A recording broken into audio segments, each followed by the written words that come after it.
Rhoda Gordon. I'm a certified photo manager and the owner of Sunflower Photo Solutions. I'm also the creator of Dig Your Photos to help you organize your own print photos at home. Now, I've been asked, what is the one tool in organizing print photos that I couldn't do without? And I'll let you know, it is the magnifying glass.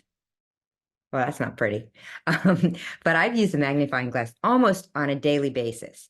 And I've used it to count the amount of birthday candles on a birthday cake, all the way to looking at a background of people standing in front of a movie theater and using it to read what movie was playing at that time, then looking up the movie and seeing what year it was.